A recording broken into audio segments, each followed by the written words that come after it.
Hello, I'm Anthony. Today we're having a look at the latest Halion plugin from Steinberg. This one's called Metal and Ice. I've been sent a pre-release version of this software, but I'm not being paid or sponsored in any way to make this content.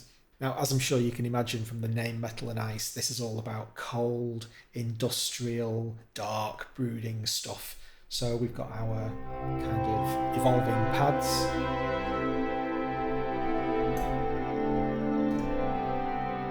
Clicky things and stuff going on in the background, and we've also got all this kind of stuff.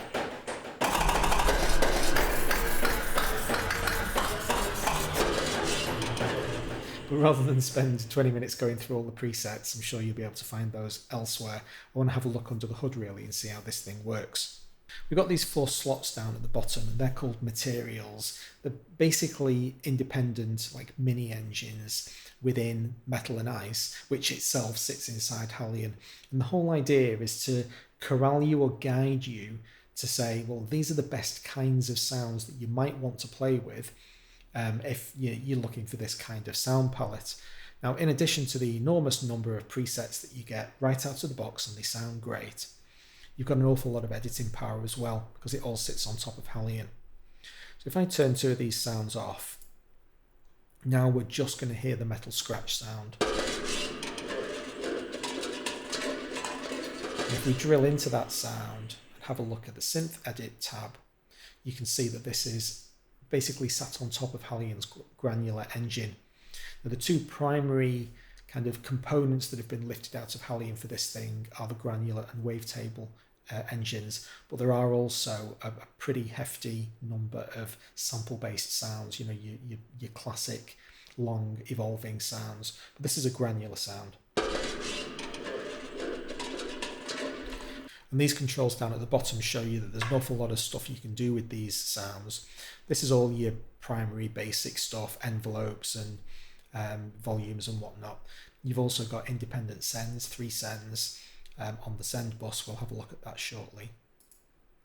You only see the synth edit button if you're dealing with a granular or wavetable synth, and you get a context sensitive screen for that. So let's have a bit of a play with the granular settings.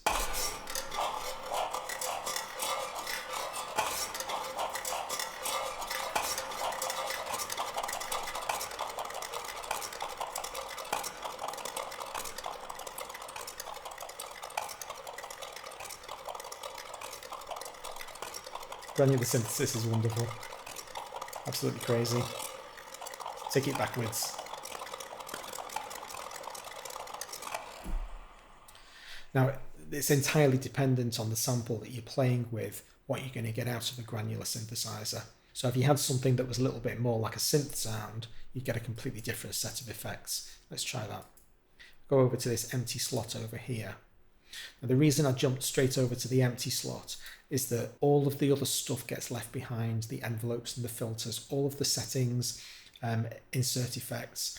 And so you're laying your sample on your wavetable on top of all of this pre-curated stuff. If you actually want to throw the entire sound away and start from a completely blank palette, you head over to your load screen and you want to enable this little button that says layer filter. And then if you double click in it, Metal and Ice, it throws the entire sound away and you have a completely empty engine. But I'm making use of the fact that we've got 1 empty slot over here to play with today to basically get that for free. So if I load something in that's got a thicker looking waveform, that's giving me a visual indication that I've got a different kind of sound to play with here. There you go, there's your more synthy sort of sound.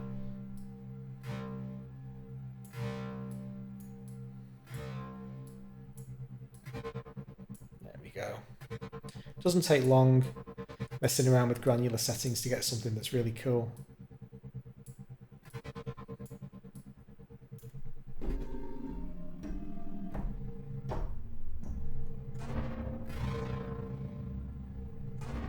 Excellent.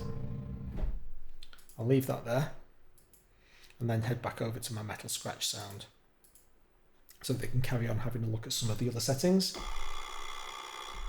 Over on the filter tab, we've got, again, a curated list of Halion filter options.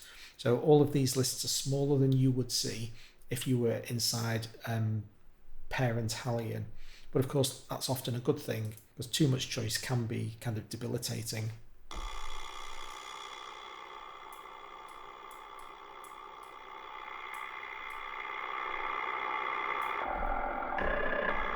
And as you can see, I'm sliding these controls almost randomly, and pretty much everything sounds good.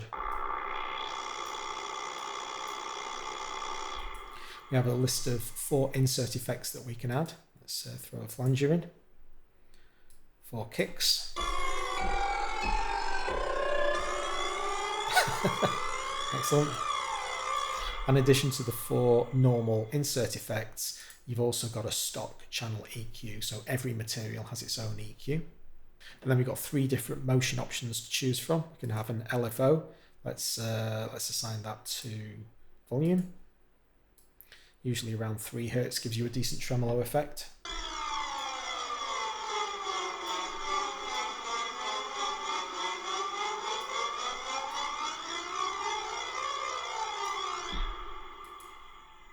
Fully fledged step sequencer. I won't bother with that just for this sound, but I will because I feel like it. Turn the Arpeggiator on. So let's have a bit of this.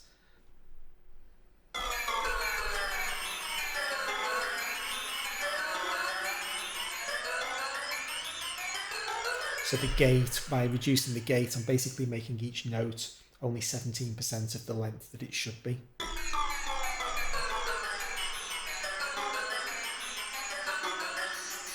That flanges violence, isn't it?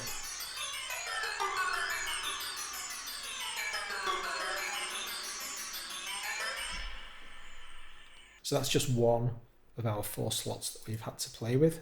Let's turn that off and have a look at what's going on with the pulse friction. So you can see I've lost my synth control now. This is a standard sound, a non-granular or wavetable based sound, so we lose the synth options. This is basically a straightforward sample. What else have we got?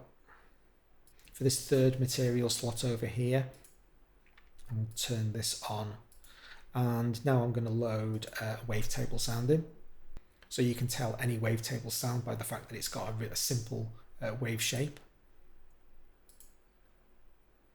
And now our synth edit screen's appeared. I'm just going to have a quick look through the other pages because, as I say, I'm loading on top of a pre-existing sound here. So I'm just throwing some of the other stuff away. That'll do us. Now we can have a look at the wavetable options. So if I slow the passage through the wavetable down a bit, you're now hearing each of those waves. A lot of this stuff down here is greyed out because we're currently only using one voice.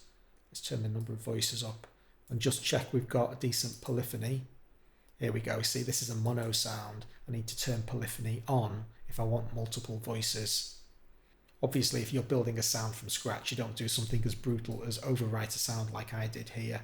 But it's a perfect way to demonstrate that you can drop a new palette of sound on top of an existing preset, and that's going to, potentially give you cool stuff. If you don't want that, absolutely fine. Go back to your init settings.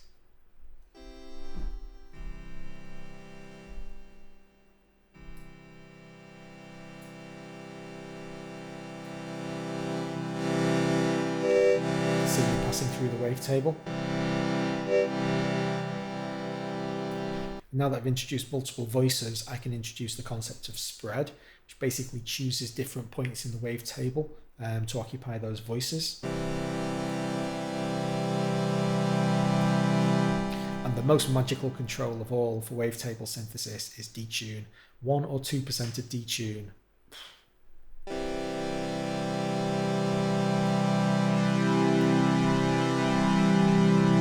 Absolutely magnificent.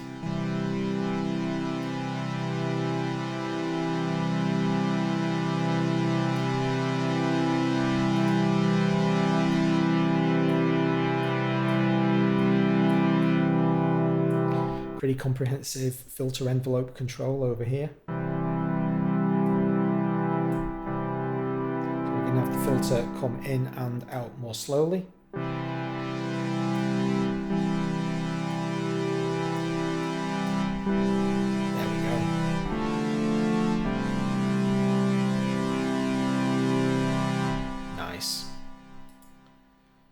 Bring all of those sounds back together again and let chaos ensue.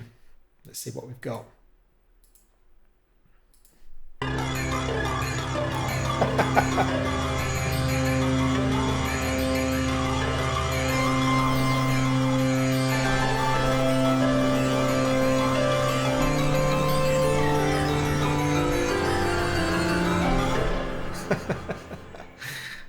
Look, you know, we're here to have fun, aren't we?